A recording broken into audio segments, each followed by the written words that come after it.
The only thing, the word that just keeps coming up for me is surrender. Whatever that might mean to whoever is listening is just surrender and allow God to do what he needs to do. There's this meme of God's writing the story, so stop trying to take the pen from him. Mm. And that hits home for me so much. I think it's a quote by Toby Mac of just surrender and let God write the story.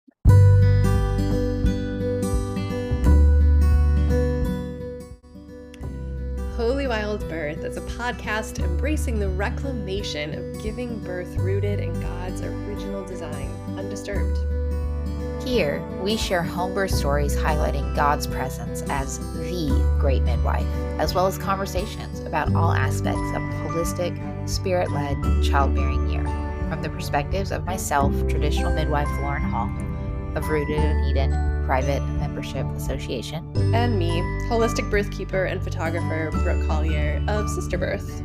Together, we are co-founders and facilitators of Hearth Mother Journey, where we are raising up the next generation of holy wild birthkeepers. To choose a holy wild birth journey is to consecrate all of your decisions unto the Lord and reclaim creation unadulterated by centuries of human attempts to control and improve upon what God has called good. Please remember that birth is not a medical event, but a natural process, and we are not your care providers, so this should not be taken as medical advice. Hey, Holy Wild Birth listeners. This is Brooke here today, and I have my friend Brandy in the studio with me. It's hard to give Brandy just one title because she's been Hearth Mother Journey student, birthkeeper client, and friend, and our paths have just intersected in numerous beautiful ways. And I'm so happy to have her here. And we are here in the studio on kind of approaching the anniversary. This episode is going to drop on sort of the anniversary of when her sixth baby's birth story began, which feels really special. We're looking forward to revisiting the story together. But before we get into it, let me just ask you, Brandy, first of all, hi. I'm so glad you're Hello. here. Hi. Me too. You just want to tell everyone a little bit about you and your family and your work and Yeah. So I'm Brandy. I'm so awkward with introductions, but yep, mama of six, homeschooling, life schooling, unschooling, whatever you want to title you want to put on it. Married, of course, and just enjoy the simple life, I guess. And I'm a health coach and a doula, birth keeper, and I don't know. I just go where God calls me, I guess. that's the way to do it, I'd say. Yeah. All right. So let's set this up. Where do we start? I don't The context of your life at the time that you were pregnant with Blythe. What was going on? Like, what was the kind of like landscape? Yeah, so we weren't really trying for another baby at the time. We were open to it, but my husband just kept saying, "Well, not right now, not right now." And I had been ovulating at about day 18 to 20 for probably about a year, and then ovulated 4 days sooner than that one cycle. And I was like, well, if I'm not pregnant, I'll be shocked. And I was. And I had heard this term in our birthkeeper group that I don't remember who it was who said it was a whole topic about the children that God give us. So it was like, this is God's child, and God wanted you to have that baby, even if you weren't ready. And I'm like, okay, that's probably this baby. But my husband and I had really experienced a lot of breakthrough prior to conceiving her. And so our connection was really strong and much stronger. And the kids, a couple of my kids were a little apprehensive about another baby. But once we announced her, which we didn't find out what she was until she was born, but once we had announced that she was on her way, the kids all very quickly turned around and now they love her to pieces and they're so glad that she's here. So it was June of 2024 when we conceived her. And we were just really thrilled. My pregnancy was really awesome. It's my first truly wild pregnancy, and that was just really freeing in so many Yeah. ways. It was so nice to just do my own prenatal care when and how I wanted to do it. I think it really connected me with her in a much deeper level. Not saying that I didn't connect well with my fifth. His pregnancy really drove me down the wild pregnancy path. And experiences with his birth and pregnancy are why we chose or why we felt like God was calling us down this path. But it was really freeing to make prenatal care whatever nourished me. And Yes. so I did a lot of prenatal massages, and you and I met at a lake one day in October, and our kids played on the beach, and we were So trying good. to use the fetoscope when it was really windy. And that was just, it was a lovely It day. was I really love windy. it. It was so windy. That's probably one of my favorite prenatal appointment memories in Yeah, general, not just with you, but the outdoors by the it lake, was so good. sharing snacks and I loved it so much. The picnic we had, and that was probably my favorite prenatal experience ever. Her pregnancy was so good. And I felt physically, mentally, emotionally, I felt really, really good throughout the entire thing. And so our family was just, I really think our family was really starting to align with everything that God had for us. I had gone from using curriculum and homeschool and that just not working out for us to we're just going to unschool and just see where God leads us for a year. And now I'm pregnant with this baby. Perfect timing to not be stressed about curriculum. right. And I really just I feel like our entire family was just really aligning in God's calling. And so this baby coming in was kind of the icing on the cake. And so her pregnancy was great. And shortly, so we conceived her in June. I took that summer to just really enjoy my family. We did camping. And then that fall is when I started Hearth Mother. And that was just that was so enriching. It was Mhm. so good to go through Hearth Mother while pregnant and apply that to the decisions that I was trying to make during my pregnancy. Like, am I going to do an anatomy scan? I Mhm. have options to do one, but is that what God is calling us to do? Or is it out of fear? There were so many conversations with you, with my husband, with God of, is this a decision I want to make out of fear, or is this truly a like discernment? And Yeah. ultimately, spoiler alert, we never did an anatomy scan. It never felt like it was what we were supposed to do. Same with any typical prenatal test, gestational diabetes, any of that. So that was really enriching to really be immersed in the Hearth Mother world and using that framework to make these decisions through pregnancy. Because Yeah. I'm a woman of, I want to know what your lived experience is and how your lived experience can help me. Like that's how I prefer to choose mentors, right? Obviously, you Mhm. don't always have that option. That's I do want to know, like Lauren always says, forever student. And I love that phrase so much. Yeah. I do want to know that you have the book smarts too. Like you have the education and you are a forever student, but I really want to know what your lived experience is.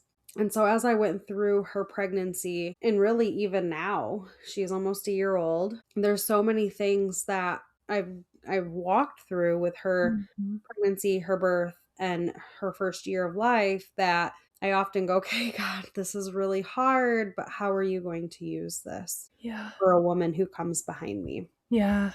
So I don't know if that even answered your question. No, that's great. That's a great it's lovely to hear about the context of what was going on in your life when this baby entered your womb. And so she was about 4 months when Hearth Mother Journey started. You enrolled in Hearth Mother Journey and officially hired me to be your birth keeper at almost the same time, like in pretty quick succession, Yeah, if I remember correctly. I think I waited until I was between 10 and 12 weeks before I even reached out to you about hiring you. And then, so yeah, probably right about the same time. Yeah. And that was pretty cool. Like, it's unusual since, so for our listeners, Brandy lives geographically close enough to me that that was possible. Right. I can't always do that. So it was really neat to have you be a student in this like online national kind of program, but then also to be able to spend time with you in real life and Hmm. walk through the pregnancy with you. And I was so struck by, you used the word once already, but how you would talk about, is it nourishing for me? Like that was one of your kind of guiding Mm. decision making words. And I really loved that. And I've borrowed that from you since then. Like, Mm. I don't need to do this. Like, I remember this, at first you thought you didn't really need that many prenatal visits with me, like Yeah. maybe just a couple. And Yes. then you came to this point where you circled back around and you just shared that even though you didn't need more prenatals per se, you were realizing that it felt nourishing to Mm. just like be with a sister who could like love on you and care with you and think with you and explore your belly with you and all those things. And I loved that so much. So I just want our listeners to hear your wisdom in that. Mm. Is it nourishing and that you're worth being nourished? And it's okay to receive nourishment and companionship and support, even if you don't technically need it. Yeah. And I think that was the whole theme of my whole, I don't even know what word I'm looking for. The theme of what I wanted Mhm. prenatal care to look like is I didn't want I don't need people to measure my belly unless I'm, curious if I'm measuring correctly or what they're feeling. And I mean, in the spirit of being birth workers, I love when women are like, yeah, palpate my belly. I want to see if Right. you can feel how my, midwife or OB felt for my baby. So I love being able to be invited to just feel that. And so it was cool to allow you to kind of do that too and see that we Mhm. were both feeling the same thing. And that just helped give me a little bit of confidence, more confidence. I felt pretty confident of what I was feeling, but I just wanted that sisterhood. And that seems like such a running theme lately for so many women in like the unassisted world of Mhm. we don't necessarily want the medical aspects of it, but we want the sisterhood. We want to be mothered. And honestly, I don't remember who, I think I might have commented on a post about someone who had asked if someone had gone from unassisted back to assisted. And I simply said that I just want to be mothered in that time. Mhm. And Mhm. you, quite frankly, mothered me more than my own mother has mothered me Mhm. in many ways over the years. And that's what felt nourishing to me, Yeah. not going to a midwife and heartbeat, blood pressure is good. This is good. This is good. A lot of times, yes, they do ask about how is your heart? How are you emotionally? But there was just a deeper level of nourishment in not worrying about any of that stuff at all. Not worrying about charting, not worrying about state mandated things, of just sitting in sisterhood. I actually feel like that theme of village being and forming village has become kind of one of the messages that emerges as like a primary one in like the content you make for your business now too. I've noticed that. I've never told you that. Maybe you don't notice that theme, but I noticed that theme. It's come up a lot, and I've Mhm. noticed, like, naturally over the last couple of years, there's been us women just coming together to be each other's village. Women that we've come together to just supply each other with meals when we need it. We go to park dates and just check in, and really, sometimes it's just as simple as, "Hey, I was thinking of you. How are you doing?" And just having that village, so many of us don't have it in our family units and Mhm. extended family, like maybe our ancestors probably had, of grandparents and mothers and great grandparents coming around and mothering you when you had these babies. And so yeah, that village has become, it's been kind of cool to see how God's working through that to kind of Yeah. create that in-person village. I've had it online for a lot of years, of these wise women online to come alongside you to pray for you, but like to have that in person, like, you're let me drop Mhm. a meal off to you. Yeah, it's like messier, but also a lot more potent in certain ways. Yeah. So yeah, I love that that's something that God's growing in your area. Like, so Brandy and I are like an hour and 15 minutes away. So just far enough away that the daily life stuff isn't really possible. But so I'm glad that you're getting that like right, like with the people who you can drop by and see, Mm. easily. Okay, well, we kind of went on a rabbit trail there, a very good one, but well then let's get into the birth story part. Oh my goodness. Okay. So I really feel like her birth story started a couple of weeks before she was born. I remember you came down like a week before. So I was like 38 weeks or so, or late 37. I think it was like a Tuesday. So I had been like just right at 38 weeks. And my husband and I were joking with you that if this baby came when all the others came, we were going to have a baby the next week. And so 39 weeks rolled around and I had contractions for about 14 hours. And they started off just like my early labor contractions usually always do. And they started to get more intense throughout the day to the point where Brooke's like, okay, I'm ready when you are. And I remember just saying, I'm going to go take a shower. We'll see what happens. And they felt like they had spaced out. Like I think I had maybe 2 while I was in the shower. Mind you, my showers tend to be about 30-ish minutes long if I use up all the hot water. And I want to say I remember like 2 of them that entire time. And so then I remember messaging everybody and saying, I'm going to lay down. Let's see what happens. And I slept for like 4 or 5 hours and there was nothing. And so I had those contractions for 14 hours. And my husband, I think that was even the time that my husband even took time off of work, thinking that things were going to pick back up. We were going to have a baby the next day. But really, it was just the beginning of so much emotional stuff that really needed to be processed. It allowed space for that. There was a lot of writing that happened in that week, and that stuff is starting to, or sorry, those 2 weeks. That stuff is starting to pop up in my Facebook memories, and it's really cool to look back a year later going, oh my goodness, I still remember emotionally how I felt when I wrote this, but how cool it is to see with distance how significant all of that was.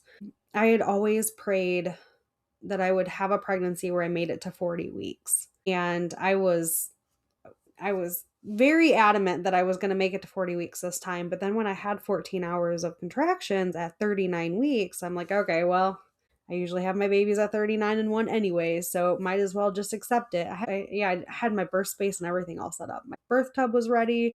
My affirmations were ready. Everything was done. And then it all just stopped. So I had my birth tub up for 2 weeks because I didn't want to take it down just to have to put it right back up. But I did.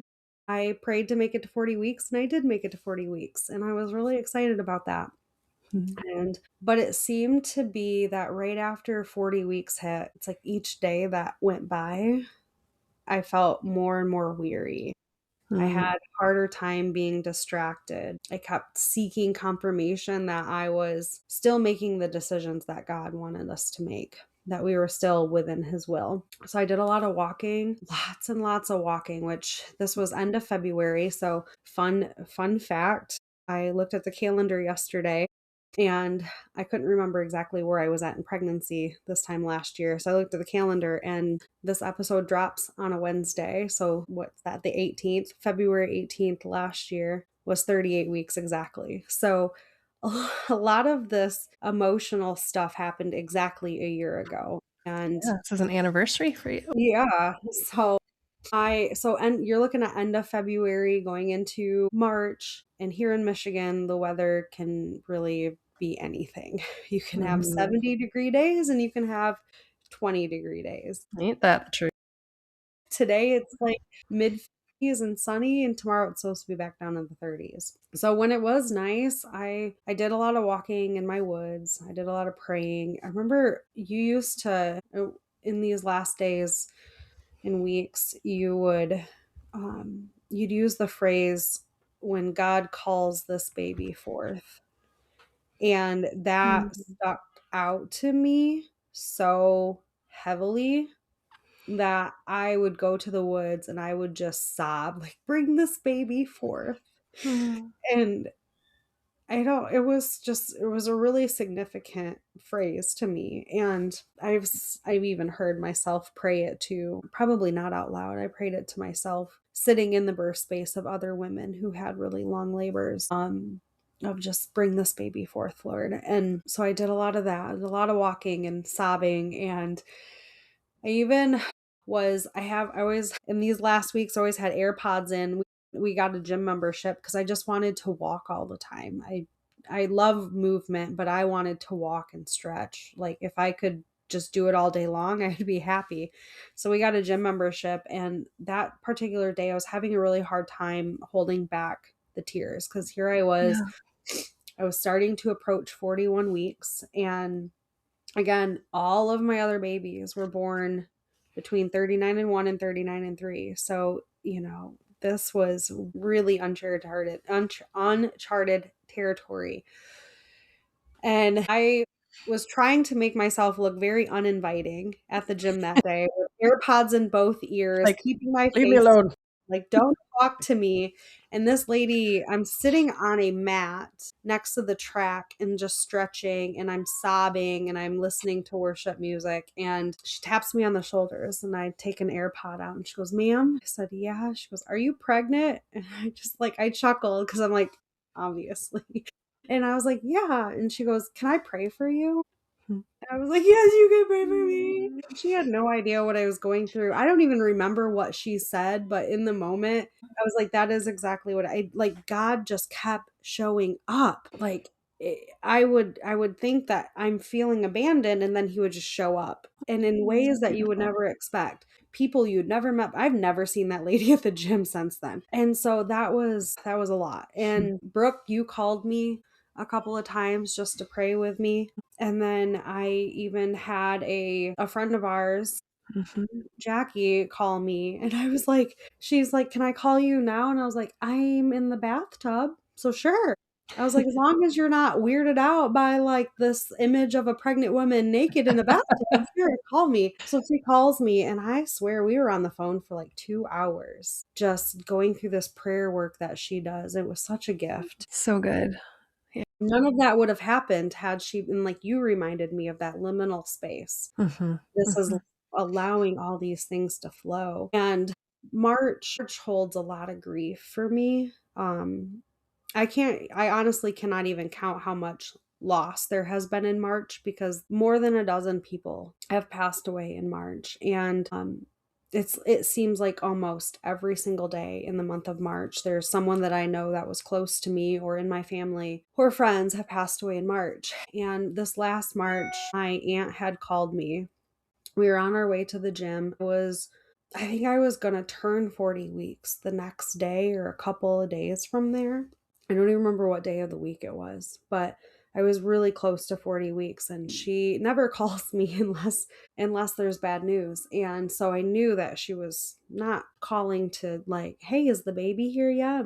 And as soon as I answered the phone, I knew my papa had passed away. Mm. While I'm not super close with a lot of my family members, and that's like not even a bridge that we can walk down right now. My Nana and Papa, even though I wasn't close with them and didn't have a super close relationship over the years, my Nana still made me feel special in little ways throughout the years. And um my Papa had been declining, and we were going to go down and see him in December of 24, but he was just not doing well. So my aunt asked us not to come.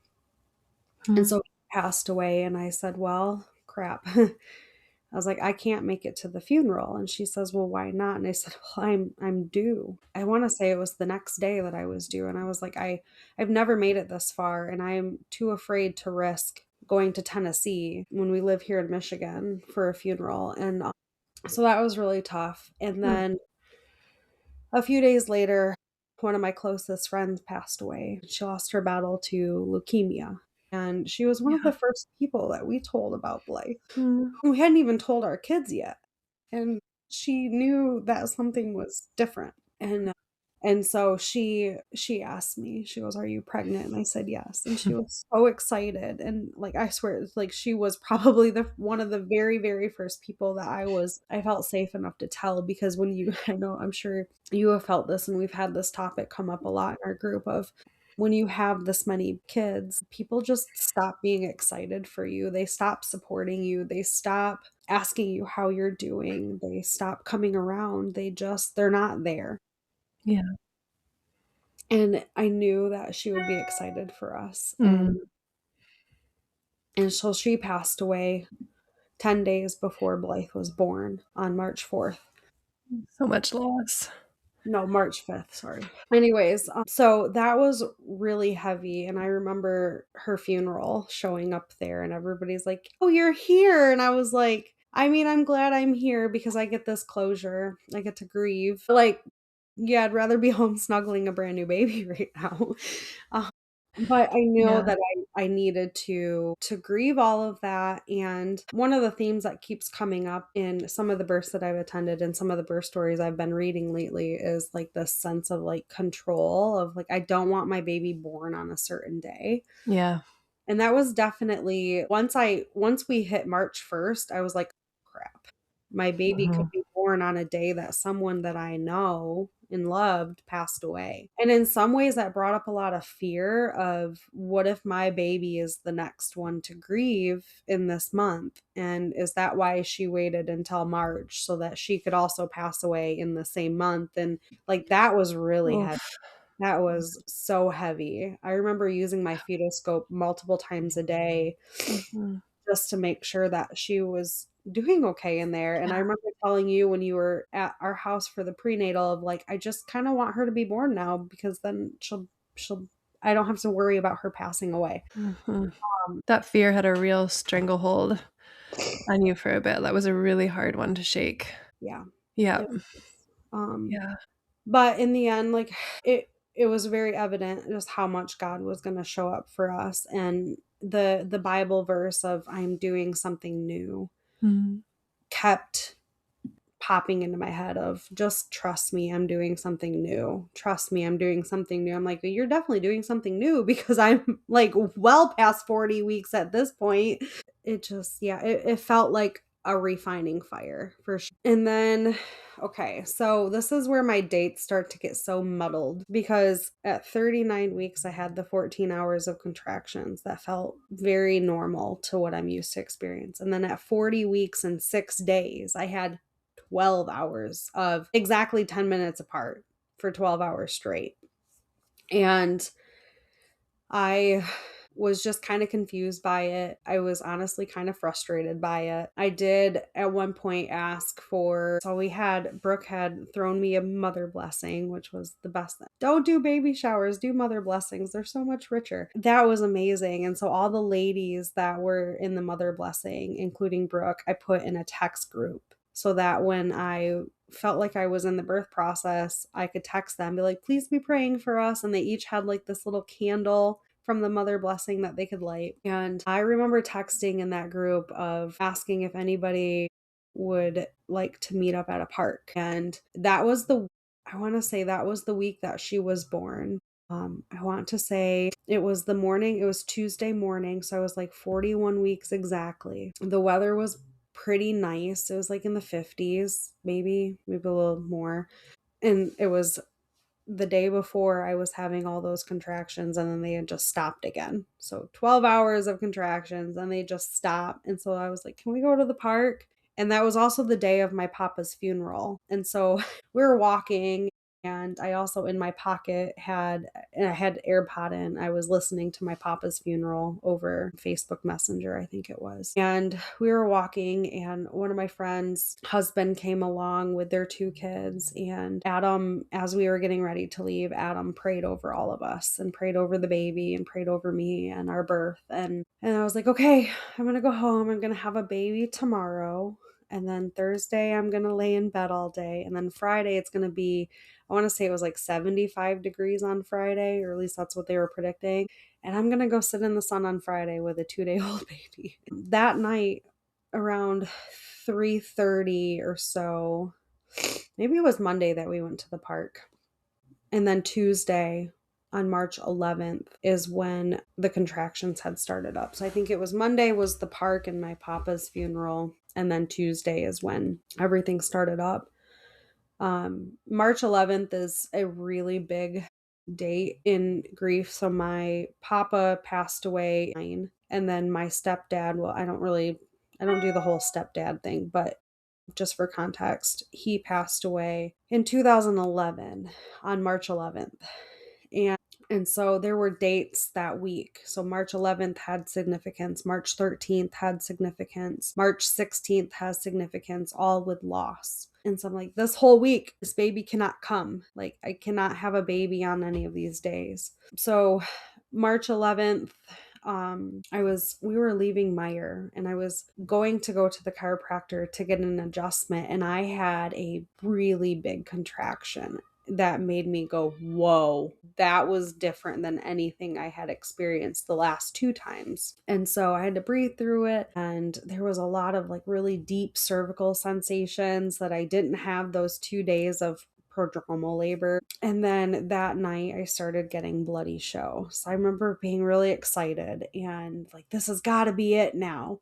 So we're going to have a baby tomorrow because none of my labors have gone past 24 hours. Well, actually, no, my one daughter's labor was 37 hours, but that's like that's a A whole whole, different thing. whole different thing with hospitals and OB system and this and that. But so Bailey's labor was 37, but my just good straightforward home births were all less than 24 hours. I'm thinking, okay, we're going to have a baby tomorrow. March And 12th. March 12th, which had some significance. And I felt kind of guilty. So I had a friend who lost her little baby boy full term. And I felt so guilty to be carrying a healthy baby Yeah. who would likely be born alive. And I didn't want my baby to be born on the 12th or the 13th because of that. And so I felt a lot of grief with that. Still kind of do, even though she's definitely forgiven me and she gave me her blessing to have Yeah. my baby on whatever day that my baby needed to come. So March 12th, so contractions started about 3:21 on March 11th, and I had 25 hours straight of contractions before they stopped. And they got close together, they were intense at times, and then they would kind of peter out. I was having bloody show. My birth space was all freshened back up since it had been sitting there for 2 weeks. So I put more Yeah. air in the birth tub. I straightened out the tarps and everything because those were kind of wrinkled up. And I labored. My husband was at work. My kids were in bed. I tried to just kind of lay down in bed. But by about 1 o'clock in the morning or so, I needed to get into the bath. I'm a water person. When I am stressed out, when I'm sad, when I'm mad, when I'm in pain, it doesn't matter. I gravitate to the water, whether it's a shower or the bathtub. So I was really feeling like I needed that warmth. So I got in the shower, I got in the bath, and the waves were really inconsistent, but they were there. They were grabbing my attention every time. And I was still having bloody show here and there when I was wiping. Real contractions. Like, yeah. Yeah. And it was so about 12 hours into all of this, I decided to go back to bed. Um, and I had slept for several hours to really not feeling anything at all. And then around 6 o'clock in the morning or so, they started up again. So like this whole labor did this. It was like this ebb and flow. So they would come on, come on, come on, get really consistent and strong. And then they would just like peter out to nothing. And then they'd come back on and then peter back out. And I always think of like, I don't know if you've ever used the Calm app, but there was like, sometimes there's like that breathing graphic where it's like Oh, a I've seen ball that. that like expands and contracts, and that's like what the whole labor felt like it was doing, like expand Yeah. and then contract back down. At least that's what the image that kept going in my head, of like this Yeah, that breathing makes ball. sense.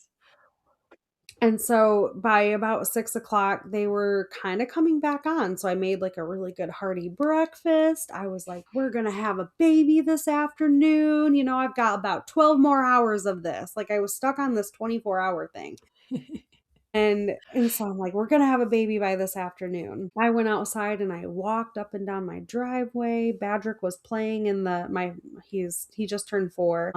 He was playing in the yard with me. I was doing like this modified curb walking on my stairs outside, and I did like a mile circuit on my couch. But like nothing was taking off. I was feeling Mhm. annoyed and frustrated with it a little bit. I didn't really I kind of feel guilty saying this, but I was in that space where I didn't want my kids around. Like I wanted to just be by myself Yeah. totally. But it was during the day, and we also don't really let anybody know that I'm in labor. So I didn't feel like I had anybody to really call and be like, "Can you just come take the kids for a couple of hours?" Because Mm. one, I feel kind of guilty that they're sitting in front of a TV while I'm in the other room laboring. But I just kind of did my thing. And at one point, I told my oldest, hold down the fort. I got to run into town. I didn't tell him what I was going for because I didn't want to feel any more guilty than I already was feeling. But I took myself out to lunch and I got like the biggest mushroom burger that they offered. They didn't even offer a mushroom burger. Okay.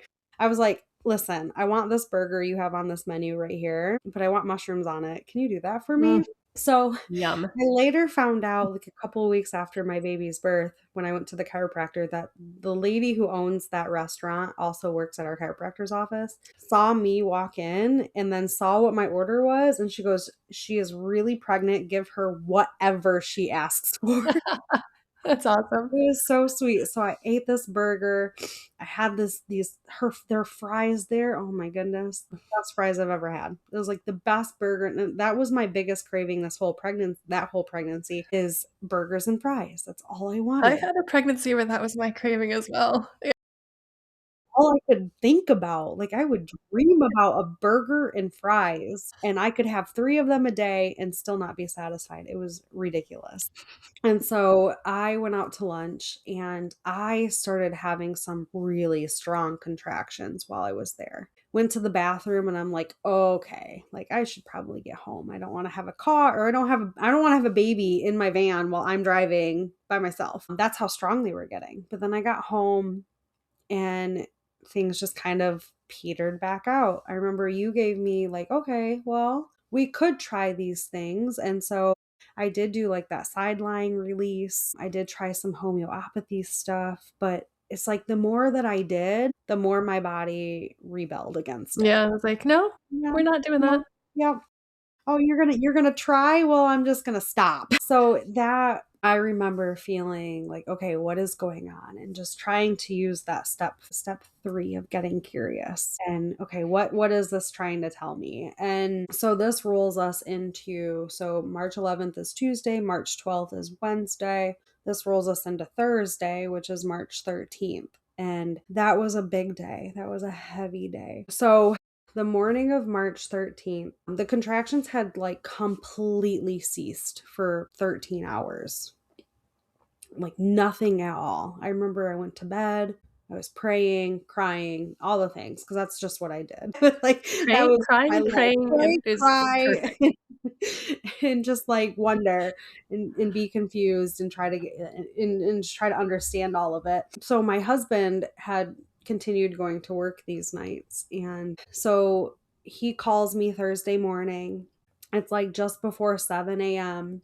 And every few minutes, I would have to stop talking and breathe. And he goes, oh, okay. I was like, you need to stop talking right now. I was like, every time, every day for 2 weeks, you've asked me, so is anything happening yet? Is anything happening? Is anything? And I'm like, stop talking. Like, don't.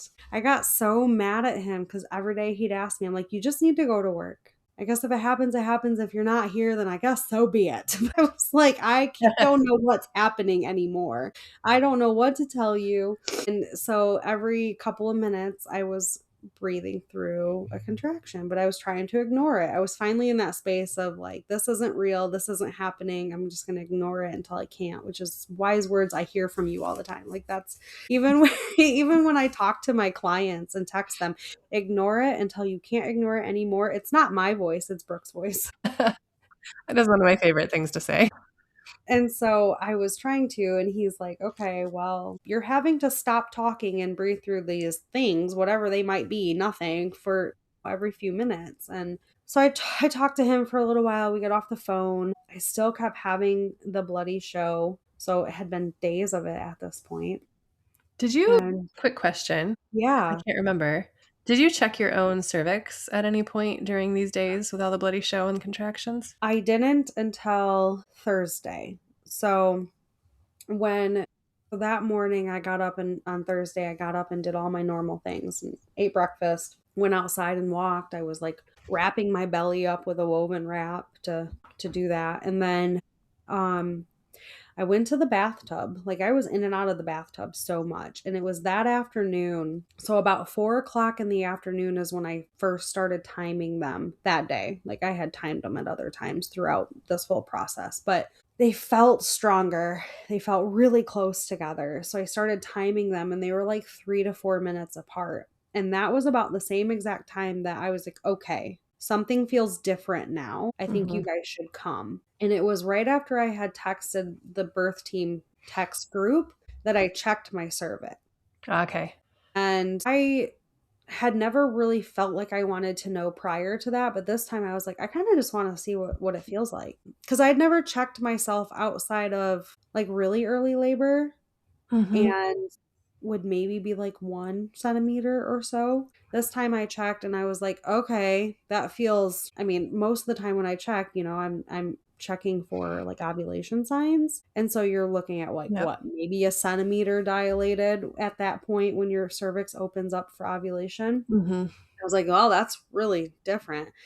So then I Google a dilation chart that uses household objects for like each of the dilation. Clever.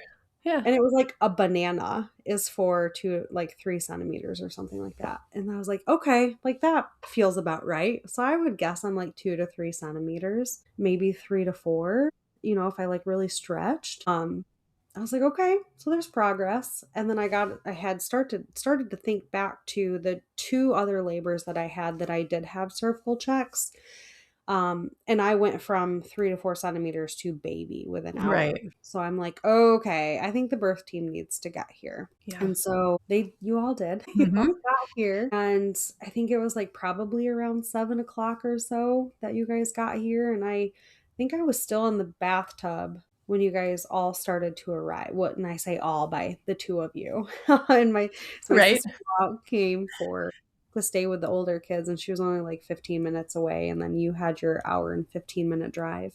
So I think by 7 the two of you were here, and I think I was kind of in and out of the bathtub, or Yep. maybe mostly in for a while, but I felt like I felt like it, the whole time, not just when you guys got here, the whole time I felt like I couldn't get out of that logical side of my brain. Like Yeah. I was trying to analyze everything and time it like to previous labors. And so I remember getting out of the bath, and I remember we tried to go for a walk outside barefoot, and it was freezing cold. It was such a nice idea, though.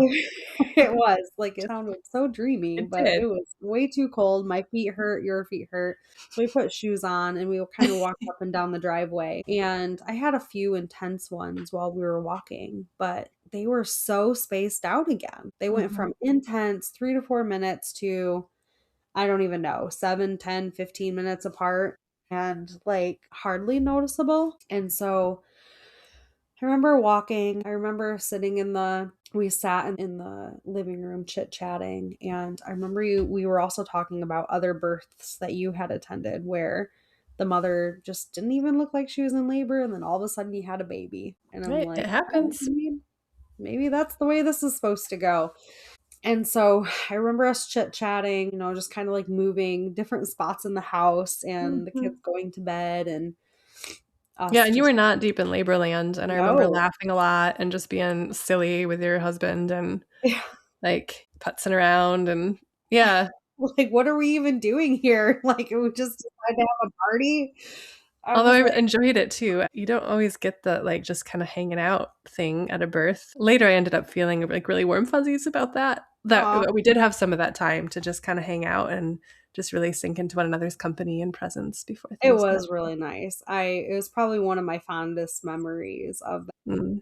her birth, of just hanging out and laughing. And I always love watching my husband smile and laugh with other people, and so that Mhm. was really nice for him to just, like, melt into the process that was happening. And he was such a rock, man, with Mhm. keeping my water warm all the time. It was just really the four of us just all kind of hanging out and having a good time was really nice. Even though another part of you was probably like, "And I would like to have a baby now." Yes. It just was, yeah, it was so confusing to me and Mhm. so weird that it would get intense and consistent to then nothing. And so I just remember like sitting on the birth ball going, I want intensity. I'm over here chasing the intensity and moving my hips in ways that felt really stupid and exaggerative, but was kind of working in a lot of ways too. And then I remember, I think it was Wednesday afternoon, I was talking to you about pumping and just trying it because I had been having contractions for 24 hours at that point. They just weren't coming together, it felt like. But my husband advised me or encouraged me not to do it Wednesday so he could go to work and not have to take off as many days.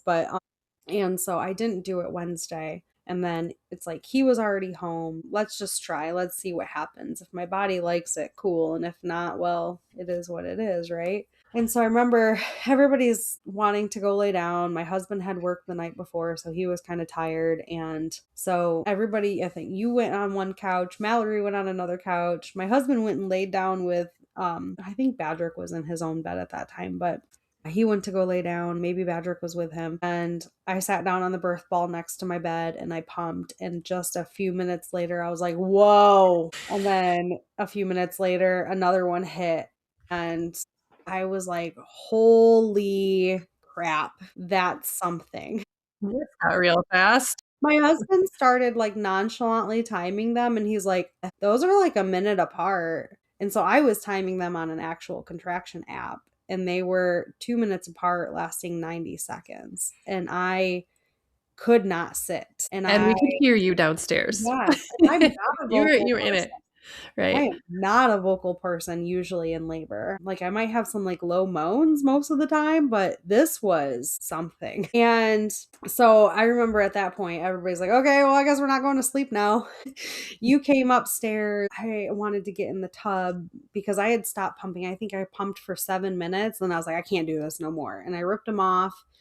And they kept coming. Like I used the bathroom, I walked around, and they just kept coming at that same intensity. So I was like, okay, like either the pumping is what did it or my body was just ready to get going. And so I got in the tub and I was in there for until like what, 2 o'clock in the morning? Yeah, I think that was right.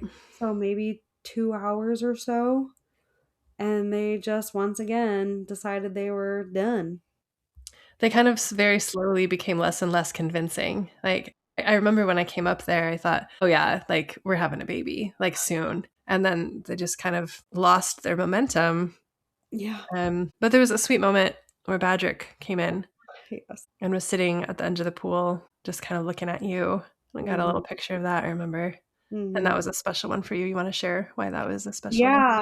So shortly after Badrick was born, I started having these visions. And I remember talking in our believers birth keeper circle about, in some other circles, they might call them spirit babies. But I just felt like there's like this little girl waiting for us to like be ready. And I don't necessarily think I subscribe to like the spirit baby thing, but just for like context of not sounding super woo woo, but felt like there was this soul waiting for us.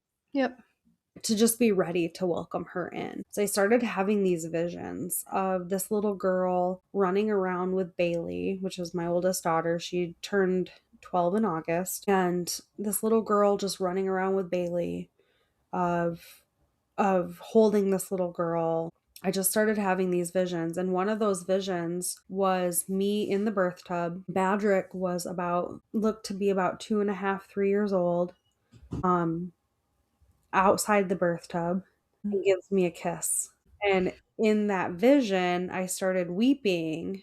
And then that exact thing happened in the birth. He came to the side of the birth tub and said, I want to give mama a kiss. Yep. And he did. And I was just like, oh my gosh, that was my vision. And that when I say God shows up, I mean, God shows up. He gave me these visions years before this baby was ever to come to this side of heaven. It was one of those concrete moments where you're just like, okay, God, you're for sure for real. Like if I didn't believe then, if I didn't already believe, I definitely believe now. Yes, like this moment of that vision coming to fruition. It's so emotional. Yeah. Yep. So that was really special. And so I'm really glad that moment had a chance to happen. because Yeah. maybe it wouldn't have happened if I didn't have such intense contractions to get into the birth tub, because I really didn't use my birth tub as much as I normally do. Mhm. And so, yeah, so they did. They started to peter out. I think Norman was working on getting he went off somewhere. I remember you asking if I wanted to lay down, and I thought, yeah, I think so, because they're definitely less intense and they're spacing way out again. So Yeah. sure, let's get out. Let me go rest. And I remember you walking somewhere else, and I was like, just out of curiosity, I'm gonna check and see if my cervix has changed any. And I don't know what I was feeling. It was it was awkward. I don't it didn't feel like I don't know if it was I was feeling like a bulge of the bag of waters or what, but I from what I think I was feeling is probably like my cervix was about 8 centimeters dilated or so. And so I was like, Mhm. okay, that definitely feels way different than it did a few hours ago. But also, I don't really know exactly what I'm feeling. So I was just like, okay, whatever. Like, I honestly thought we were going to have a baby around midnight, 12:30. Yeah. But when my contractions really started picking up, I was like, this feels like transition. And I usually have a baby within an hour when they get like this. And so I kept remember That was the glancing up. moon too. Yes, I kept glancing up at the clock and going, "Oh, okay. It's 12. I'm gonna have a baby in like 30 minutes." And then nope, 12:31. And then you guys all started talking about the moon and how big it is and how cool it was looking. And I remember asking, like, what does that mean? I wonder what kind of significance that is for like To give her. birth under that kind of super Yeah, moon. Yeah. yeah. But alas, I didn't. They all petered back out. And so you tucked me into bed with the peanut ball and And Badrick. Badrick. And I love that picture that you got of us. Him Mhm. up in my arms sleeping, and then my husband's asleep, and we rested for a little bit. I don't Yeah, and know. I went back downstairs and laid on a couch. Like, to be honest, I was real tired in a I different way bet. than you, of course, but let's be real about the fact that birth attendants get tired too. Yeah. And I know Oh you know yeah. that. So, like, I'm actually, this is interesting. I'm taking a class right now with a midwife in South Africa, and she says that it's an important skill to learn to doze at births or to sleep at births because not only for your own sake, but because it communicates to the mother, like, all is safe and well, enough Yeah. so that I can sleep. Yeah. And I thought that's interesting. So I definitely was sleeping and feeling a little guilty about how hard it was to stay awake. But No, it yeah, was good. I do love though, like in my birth vlog, I can see you. And there were so many times it looked like you were taking a posture. You were probably trying to like nap on and off, but it looked like you were taking a posture of prayer. And so I definitely really appreciate that. it is funny in the video. Like, I'll just be like laying down in the background. I was not actually napping, but I was just kind of resting and praying. And Yeah. yeah. No, it was perfect. I loved it so much. It was just like I'm over here laboring and Brooke's just unconcerned, like unworried. It was great. Just, yeah, My you're doing husband was good. kind of floating around. There's a 3-year-old that floats in and out of frame. So it was great. It was good. So yeah, I got tucked into bed and I myself rested for, I don't know, maybe an hour, 2 hours or so before they again came back. And I was having to really move my hips through them, and I was trying to breathe through them and not be too vocal because my husband was sleeping, the 3-year-old was sleeping, everybody in the house was sleeping. And I really wanted to go to the shower, but my hose was hooked up for the birth tub. And Mm, for whatever reason, I didn't want to go to the bath. I don't know why. I think it was more because I didn't want to wake up any of the kids. I didn't want people to wake up because I kept feeling like if we bring attention to this labor, then it's like a shy bunny rabbit and it's going to like duck back off in the den and go away. mm. I didn't want anybody to know that I was working through these waves, but they really started to come on. So I remember my phone was going off, alerting me that our cameras were detecting someone was at the house because my brother-in-law had brought my sister-in-law some clothes. So I knew at least she was awake. Mm. And then I don't remember if I texted you first or if you texted me, but then you let me know that you were awake. And so I went ahead and I went downstairs. I remember sitting on the birth ball and we talked and you made us some breakfast. I guess I have a lot of favorite memories of this birth. I love that part too, just having breakfast together in your kitchen, and because again, That your was so contractions had sweet. kind of gotten a little wimpy again, and Yeah. what was going on in me during that time, I remember, was I was starting to not feel worried that something was wrong per se. Like, I wasn't concerned about your well-being, but I do, like, physically, or your baby's well-being physically. But I remember feeling like, I think she needs this to happen soon. Like, breakthrough. That was a prayer that Mm. kind of was coming out of me in my heart. And I remember even going into your bathroom downstairs at one point and praying in there, like, Lord, did you let us have a breakthrough soon? And I think I asked the Believing Birth Keeper Circle to pray for that too. Mhm. And then, yeah, we had the breakfast. And while we were having breakfast, Oh, yeah. remember that funk? Yep. Yeah. I was standing at the edge of the counter there and I was like, I think I did some squats and like these like weird movements and stuff here and there, but then I was just standing there. I think I was like leaning forward on it, like moving Yep. my hips back and forth. And all of a sudden, and I felt this with all of my labors, like suddenly the baby just like plunks right down into my pelvis. And it was very distinct in all my labors. And I didn't have that this time until that moment. It Mm-hmm. felt like the baby just rotated and something unhooked from my Uh-huh. pelvis and plunk right into my pelvis. And I was like, whoa, Yeah, that your was face was something. I like startled. thought this baby was legit gonna fall out.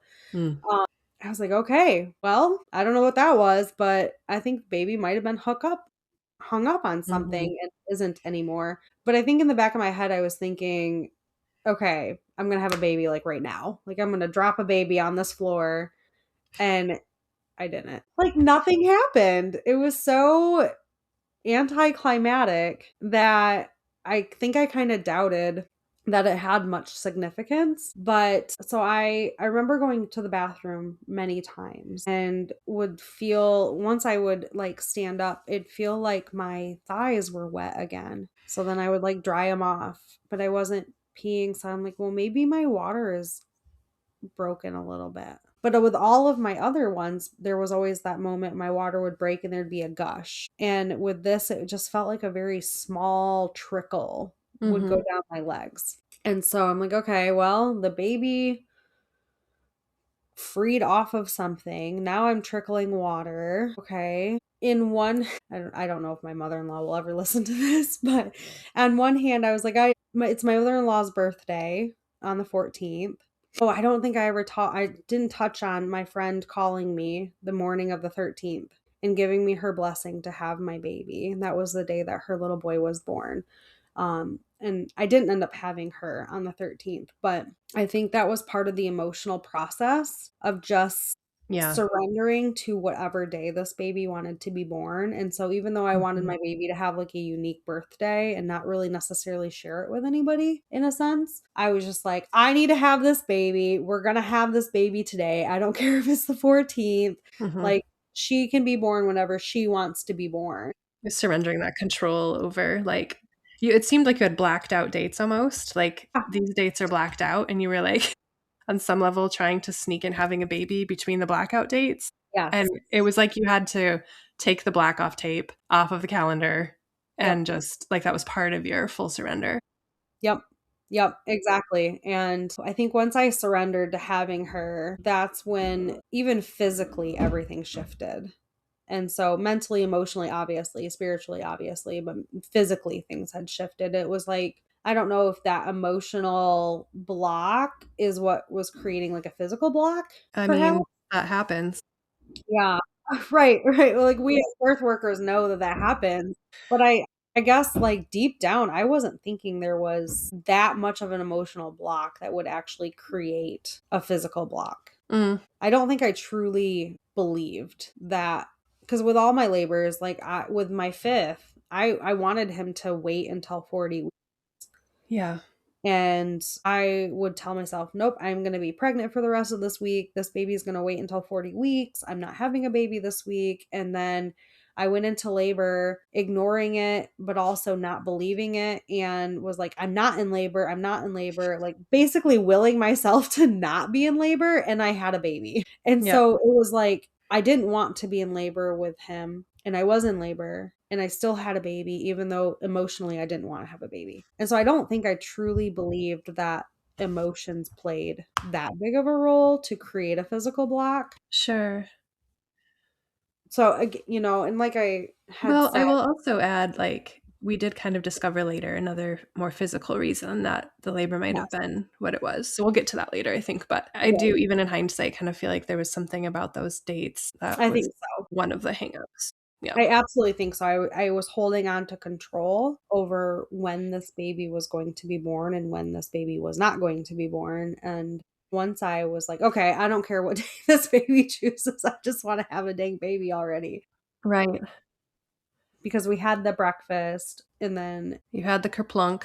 had the kerplunk, and then we did try to do like you prayed over me. I did lunges. I walked up and down the stairs. I even laid on the couch on my back, kind of like a Walters in a sense. Mhm. And I just felt increasingly more frustrated and annoyed by it all. Like the Yeah. doing was all the whole time. The doing is what I feel like stopped everything. Mm, And so, and maybe that's part of that surrender theme yeah. and that control theme of I was trying to control when contractions came and how intense they were by Mm, doing instead of just surrendering. And so every time I did, the contraction stopped. And so I remember just being annoyed. And then Norman came downstairs and I was like, I think I want to try pumping again, but I should wait because Badrick is still sleeping. And if mm. it gets intense like it did last time, I'm going to wake him up. And Badger can get really cranky when he doesn't get enough sleep. But my husband's like, nope, go do it anyways. And I did. And I pumped for 4 minutes. And And you were that's alone up there, so the rest of us stayed downstairs. You yeah. went up to do this alone, which felt important for some reason to me at the moment that you were alone doing that. Yeah, you're probably tracking perfect. I don't think there was enough time for me to be alone for me to realize that I was alone at that time. It did go fast. For it to be like super significant. But you're right, I was alone. And for some reason, I couldn't get into like this headspace. Like I didn't want AirPods in. I didn't want to listen to like I having the worship music on the speaker was fine. But I had such a hard time of like getting into that I am alone in a crowded room type of headspace. Mhm. One second. So I remember I couldn't get into that headspace. You know how like women get into that labor land and it's they don't see, they don't hear, Mhm. they're just by themselves. And I never felt like I could get there. And again, I Yeah. don't know if that was like that whole control, surrender theme of I don't know. But I I also, if I can, yeah. having had an unassisted birth myself, I kind of feel like when unassisted birthing, it's harder to get there because you have this awareness that like you're the one, like Mm, you're the one responsible, and ultimately it's your birth, your labor. Like there's not somebody mhm. hired there to like tell you what to do or handle things for you in the same way Yeah. that you would with like a medical care provider. And so it's a little harder to fully like get into that primal brain maybe. I Because I remember feeling very much more conscious and present during my unassisted birth as well. Yeah. Yeah, that's definitely how I felt. Just conscious and present the whole time. I didn't want to be, but Mhm. I couldn't figure out how to switch over. And so I think I got annoyed with that too. But Yeah. also in hindsight, all the annoyance I think was just because I was at that point. Like it was probably, those videos that you see of like women who were checked and they're like 9 centimeters dilated and they're laughing and dancing and it doesn't even look like they're having contractions. Yeah. I was like, maybe that's just what that labor was for me. Because obviously I had to have been, fully dilated or very close to it anyways at that Mhm. point. So I pumped for those couple of minutes and I felt like a deer in the headlights. And I told my husband I messed up. Like I should not have done that. And he's like, "What do you mean?" I'm like, "This is bad. These are so intense." I was walking around I went to the bathroom because I pumped for 4 minutes and I couldn't do it no more. I ripped them off. The first contraction that hit when I first hooked up to the pump was within like 40 seconds. Wow. And it sent me on the bed. Like I had to stand up and bury my head into my bed. And that again, I kind of nonchalantly timed them and they were 2 minutes apart, 90 seconds long. And I looked at my husband. I was like, I can't do this for hours. That wasn't a bad idea. This was a mistake. And so I went to the bathroom. I was like pacing. I felt like I was pacing from my, like that hallway door in my room to the bed, and just pacing like a deer in the headlights and breathing really heavily. And I remember standing beside my bed, just trying to breathe and trying to get my bearings back, because I really felt like I was losing my composure with them. Yeah. And I had this vision of me standing. It was like almost like one of those visions you have of like watching yourself, almost like, I guess they call them like Mhm. an outer body experience. Had this vision of me standing at the bed, like I'm looking at myself as a different person, and standing there, and a baby just falls on the ground. And Whew. I was like, I need to get in the water. And all I could say was water, water, water. And my husband's like, what? And I just start ripping my clothes off. And he was like, oh, and like grabs the cover off the tub. Thank heavens that he was such a rock with keeping my water at perfect temperature at all times, Yeah. because it was ready to go. And I obviously I didn't dive in, but that's what it felt like. In my head, I had a vision. I dove into that water. Could not get in fast enough. I could not. Yep. And so And I'm downstairs hearing you. I can tell. I'm like, this is big again, but I'm giving it a minute, because this has happened just the night before, right? Like just the night before, I heard you get loud while you were pumping, and like, so I'm like, giving it a minute. Let's just see if this is really gonna like establish itself. And then Norman called down the stairs. You might want to get up here now. yeah, I'm like, okay, I'm coming. because I got in and I was sitting there and I went through one, and we hear about women roaring during pregnancy, but I'd never been one that did that. Mm, This time was definitely different. So, this is definitely different. Roaring for the first time, your first roaring experience. yeah, it was intense, like so intense. And so I was sitting there. I went through that one contraction, and then something tells me to just feel. And I'm like, no, I kind of fought it at first. I didn't really want to feel, and I didn't want to feel disappointment, just like disappointed that I was going to feel the same exact thing as I did the night before of I don't really know what I'm feeling, but it definitely feels like progress had been made. But I just remember going to check, and I was like, whoa, that's a baby's head. And like my second knuckle on my middle finger is as far in as I could get. And I looked at my husband. I was like, I can feel the baby's head. I can feel the baby's head. And I got so emotional because I think there were so many times at the end of pregnancy and even during her labor that I just didn't think this baby was ever, I didn't even think the baby was real, honestly. I was like, there's no way there's a baby in there. I'm never going to have this baby. I'm just going to look pregnant for the rest of my life. I just didn't think that this baby was ever going to come out. And so I remember that's when he called you up, like, you should Mhm. get up here. And I remember as soon as I saw you, I got so emotional, like, oh my gosh, this is actually finally happening. This baby's finally coming. And it really couldn't have been more than what, two or three more waves before I felt like she was crowning. And I remember there's always a moment in every one of my labors where I have to like audibly say, slow down to my body, because I don't want to tear at all. But they want to come out so fast.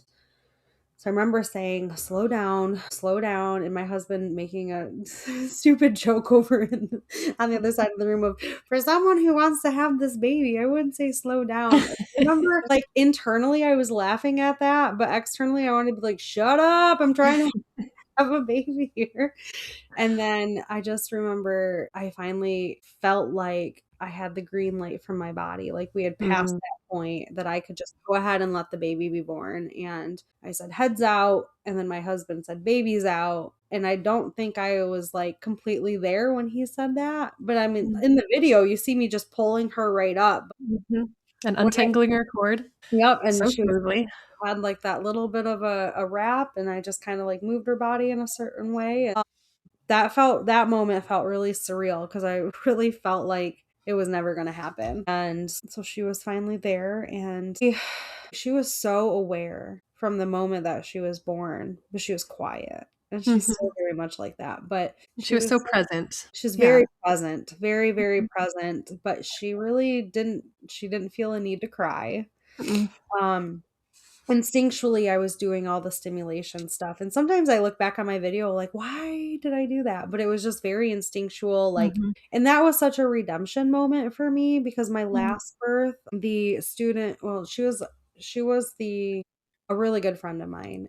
Um, and there was the preceptor midwife, and because he had a little bit of a wrap, he had a one loop of cord around his neck. The preceptor midwife like gave a look to, she was my doula slash she was the primary midwife, gave a look for her to unwrap that one loop of cord, and I remember feeling so bothered by that for so long, and Yeah. just like I didn't want more hands touching my baby. So that was a really redemptive moment where it was only my hands touching her and stimulating her and unwrapping that little loop of cord, and then she finally let out a cry, and I just remember like a release of emotion at that point and just feeling so grateful that she was there, and so many, all of every single one of my prayers were answered through her Mm. birth, and that was a really big moment. And I just remember looking at you like, that was really fast all of a sudden. Mhm. I did not expect for it to go that fast.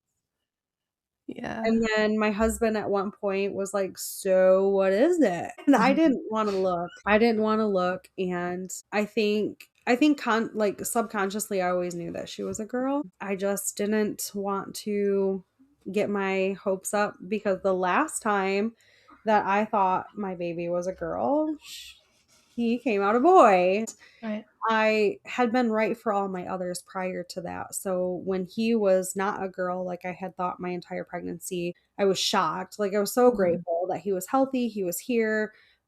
There was never any disappointment, and that was another reason, big reason why I didn't really want any ultrasounds because I didn't want to overanalyze. You know how people are like, "Does this baby look like a girl or a boy based on the skull theory and this theory and that theory?" And I didn't want to do that. Mhm. I have heard you say so many times, "Let the secret place be the secret place." And Mhm. that's really what I wanted, was I wanted that level of mystery. I wanted that secret place. So it's like I had a lot of anxiety. What if my baby doesn't have a hand or is missing a couple fingers or Yep. toes? So I remember at one point looking at her hands and counting, "Okay, you have all of your fingers and all of your toes and you're perfect and you're whole and you're here." And that moment was really cool because it's Yeah. like all these things that I wondered about and envisioned and left to be a mystery came to, the forefront, and I was just like, "Oh, again, God showed up." Like I was so worried about so many things and yet they were all just worries. Yeah. And so when my husband asked me what it was and I was just afraid to look, I knew that I wouldn't feel disappointment because I have a healthy baby with 10 fingers and 10 toes and Mhm. whole, but I had deep down, I had been praying for this girl and for about a decade at that point, and Yeah. been praying for her, and I'd had all these visions of both of my daughters together, and so I was like, I don't want to look. And then I finally just looked, and it was a girl, and I just sobbed so hard. So, you had asked me a while ago if there was anything more during my pregnancy that I wanted to touch on, and her name. So, I had this a girl's name on my list years ago. And when I got pregnant with Badrick, I thought he was a girl. And so I had told my husband that I had this name, had been having it. I had this name on my list for years prior to that even. And he's like, "Okay, sure, if it's a girl, it can be named that." And it wasn't a girl. Well, then I get pregnant this time thinking, okay, chances are higher that this is a girl because of visions that I've had, dreams that I've had, words from God that I had, but also, and not that I put stock into this, but like the shuttles method even kind of pointed more towards it being a girl. And so I thought, okay, I had this girl's name on my list. But one day I was just driving and I heard the name Blythe. Not like I heard it from a song or somebody said it, but it was like someone sitting next to me just said Blythe. That's it. And I was like, "Oh, okay." I wrote it down. A few months later, I'm sitting in the passenger seat. My husband's driving. We literally just pulled out of church, and I hear Maribel. I was like, okay. And so I wrote it down and left it at that. We had had zero name discussions at all. And later on in my pregnancy, probably within, I don't know, I was probably 35, 36 weeks pregnant. I finally looked at the name meanings of this name because I was like, we're not settled on a name. And that's definitely not the name I had on my list before I even got pregnant with Badrick. So I looked up Blythe and it says joyful, cheerful, happy. And I was like, okay. And then Maribel means wished for child of God. And I was like, Perfect. oh my goodness. So when she was born, I looked at her and I knew for sure that that was supposed to be her name.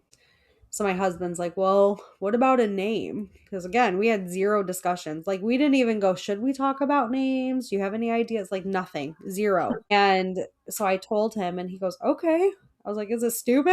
And he's like, no. And I was like, well, good, because God named her, because that was never a name that I'd ever had on my radar. Honestly, I'd never even heard of Blythe. Yeah, it's Like, not a common name not. And I've never anymore. met a Blythe. I've never Mhm. really heard the name. And so it really felt like a God moment. And then Yeah. when I looked up the name meanings, I was like, yep, I have been wishing for another daughter for a very long time. So, So good. I love also just a side note, like you, our listeners don't know this, all of your children have B names. yes, And like, I just love that the Lord knows you and sees you enough that He's like, I can work within your preference for B names. yes, Let me drop you a name that starts with B and is also perfect. yep, yep. And she is such a joyful, cheerful little girl. It fits her so darn perfectly. So yeah, she's almost a year old now. Postpartum was really hard, but Wait, let me back you up one moment. oh yeah, Remember that physical cause for the wonky yes, labor? yes. Because you talked about this even when you were in the birth pools when we kind of noticed it. Yep. So I remember just that was at that point where I was just looking her all over and just taking in all of her details and features that I had never seen before. And that was probably one of the coolest things about not having any ultrasounds is you truly have never seen this person before. Yes. And so I think I just appreciated her details even Mm. deeper than I normally do because it's like, oh, I've never seen your head. I've never seen Yeah. your hands. And so that's when we noticed that she was a little asynclitic and had just like that little bit of swelling on the back of the right of her head. And I was like, that makes a lot of sense. And so I Mhm. have been reflecting on that and a lot of we know that emotions will tighten up muscles and the body and the pelvis, and when the body is closed up then it kind of forces the babies into funky positions. And while the women's bodies can do miraculous things, like I know the both of us know someone who had a face presentation at home before, like women's bodies can birth all kinds of different positions, but it does make me wonder just how much all the emotional aspects that I was dealing with, or maybe Mm. in some ways not dealing with, and then the lack of surrendering because I was trying to keep control of just how much of that all, even though I was stretching every day, I was walking every day, I was going to the chiropractor so many times, Yeah.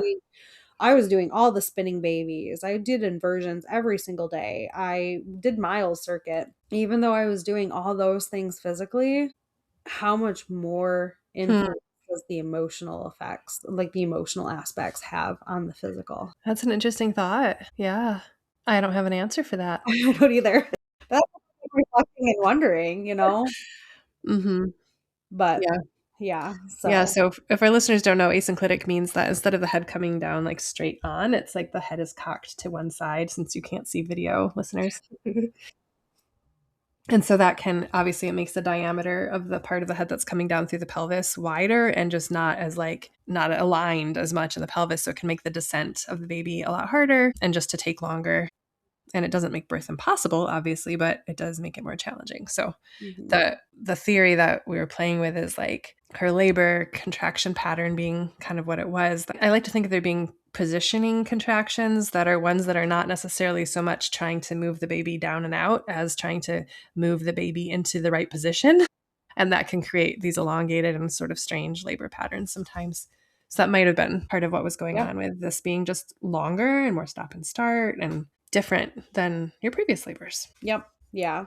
Just wanted to spell that out for listeners. I know you already know all that. Yes. I love it. It's, yeah, so many wonderful things. And a friend, Jackie, actually pointed out that she was born on, I don't know if I'm pronouncing this right, but Purim Oh yeah, Prim, I think and is Purim. Purim.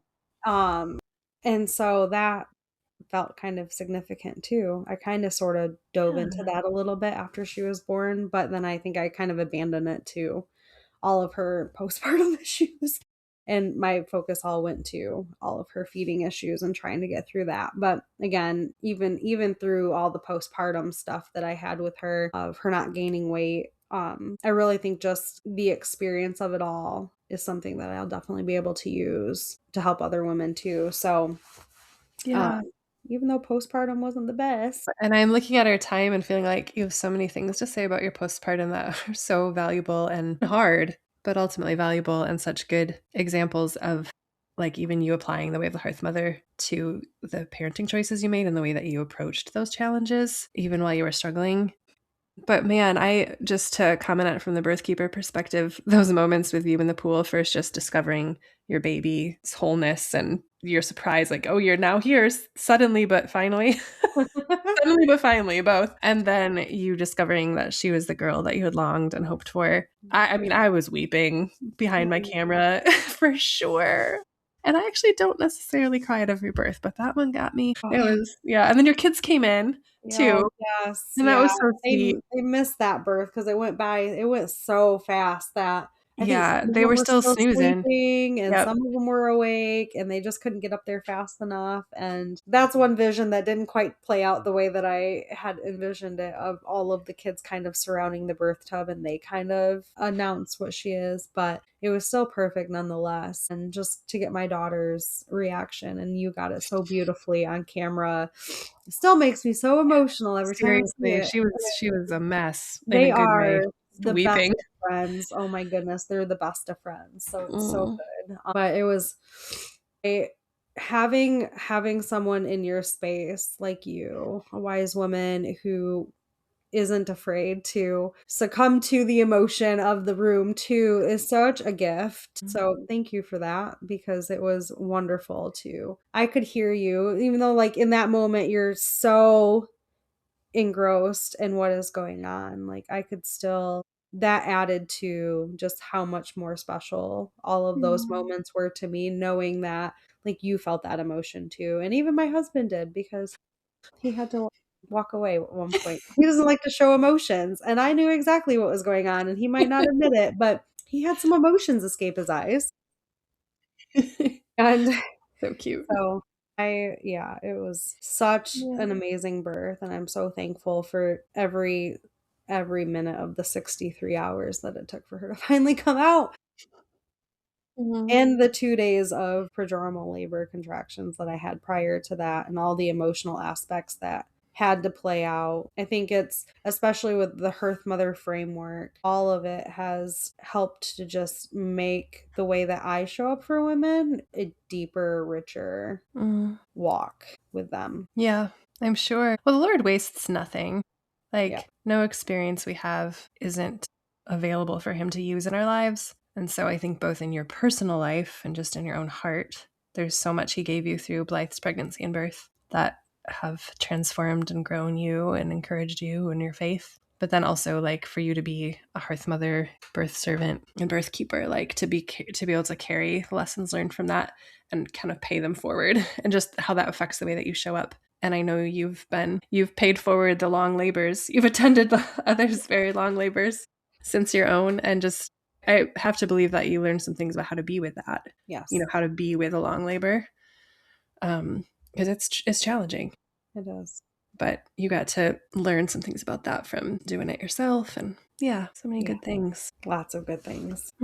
Maybe, okay, let me have you talk briefly about the immediate postpartum, and then I'm going to ask if you would pray for our listeners before we end the episode. Okay. Yeah, immediate postpartum was great. So my placenta came out really easily, and then we moved me to the bed and we did a cord burning, which was my first experience with that. And it was really lovely. Even though my kids were kind of like, no, it's my turn. No, it's my turn. It was still just really special that everybody got to take a turn to help separate her from that. I remember getting some time, just the two of us, and how it was just so wonderful to just kind of lay her right there on the bed. And because I remember at one point telling you that I don't remember if it was like that same day or if it was at our first postpartum, but like I was starting to get a little bit concerned that something was kind of hung up, and that, what if I needed to go in and have a repeat C-section at some point. Yeah. And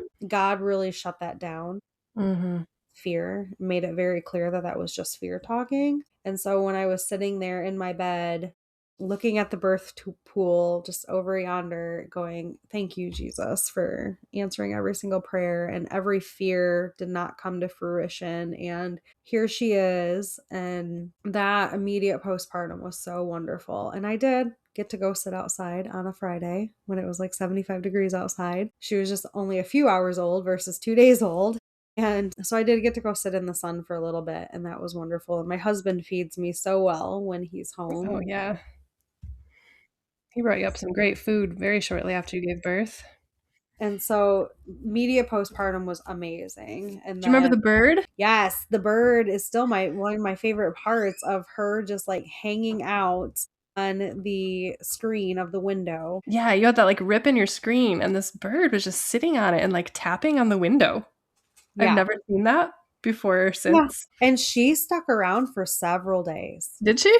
Several days. And then I haven't seen her since, but that was really interesting. And then she was only a couple of days old, and my daughter got to take like a really long nap with her in my room, and that was really cool. It's like one of the first visions I had of my girls together. And so immediate postpartum was amazing and so good. And I like those Mhm. first several days are my favorite. But yeah, her for the couple of weeks after she was born to about 8 weeks or so was really lots of anxiety over her lack of weight gain. And but it taught me so much about my intuition, and Mhm. in the Hearth Mother framework of, sitting and waiting on the Lord, and, getting really curious to what could be going on, to, engaging the body of Christ, of asking you guys for prayers and asking you and Lauren like your wisdom on this. And then from there, kind of figuring out what intervention steps needed Mhm. to be taken for her. And so I think now that we're past all of that, and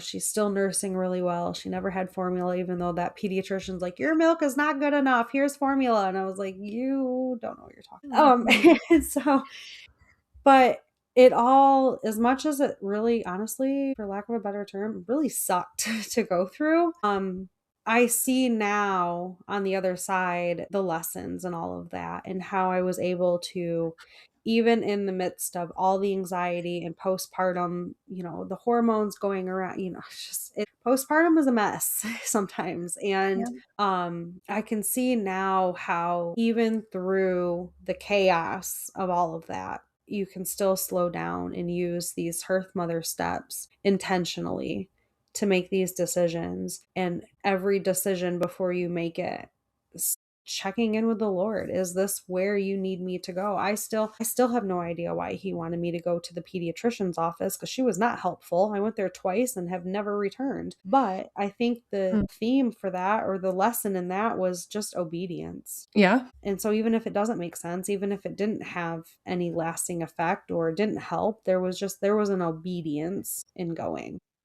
Well, and I would maybe suggest that you going there and having her speak to you the way that she did kind of like strengthened your resolve. I think so too. Yeah, you're right. Of like, actually, no, nope, that's not what's happening here. And that I feel like maybe it gave you like some oomph that you needed to find a different way forward. Yeah, I think so too. I think you're right. Yeah, for sure. So there's a lot of good lessons even in that hard wrapped up in there. And if there is any more postpartums down the road, other things that I would like to do differently to make it more restful. And Any brief like last things you would want to hand to your sisters who are listening as like an insight or encouragement or advice, and then a prayer. Encouragement or advice. The only thing, the word that just keeps coming up for me is surrender. Whatever that might mean to whoever is listening is just surrender and allow God to do what he needs to do. There's this meme of God's writing the story, so stop trying to take the pen from him. And that hits home for me so much. I think it's a quote by Toby Mac of just surrender and let God write the story. Yeah, that's good. I love it. And I'm going to ask for forgiveness in advance because I'm really awkward praying out loud. Oh, Lord, thank you so much for this time. It was so rich and so nourishing. And I hope that those who listen to this find wisdom and strength in something, that there's this Holy Spirit nudge and a golden nugget just waiting for each and every woman who listens to this. I pray that even in some small way, whoever listening maybe even can see how the Hearth Mother steps, the Hearth Mother journey can just nourish them and enrich them in everyday motherhood and not just for birth. I thank you so much for Brooke. She is such a blessing to me as a friend, a sister, a mentor, a birth keeper, all the things. And thank you for this podcast platform that you have given Brooke and Lauren. And it is a blessing to me. And so I know it's a blessing to so many other women to have each and every one of these episodes be gifts to us. I know that they are massive gifts to me, and I listen to so many episodes on repeat because there's just golden nuggets that we pick up differently each time we listen.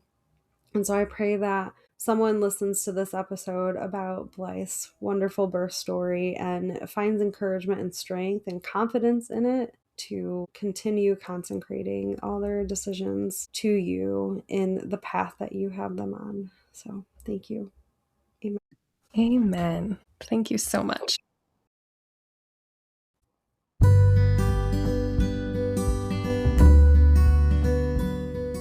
Thank you so much for tuning in to this week's episode of Holy Wild Birth. We hope that you were genuinely encouraged, inspired, and challenged by what you heard today. If you're loving what you hear, please make sure that you share it. Leave reviews. That helps other mamas find this content as well.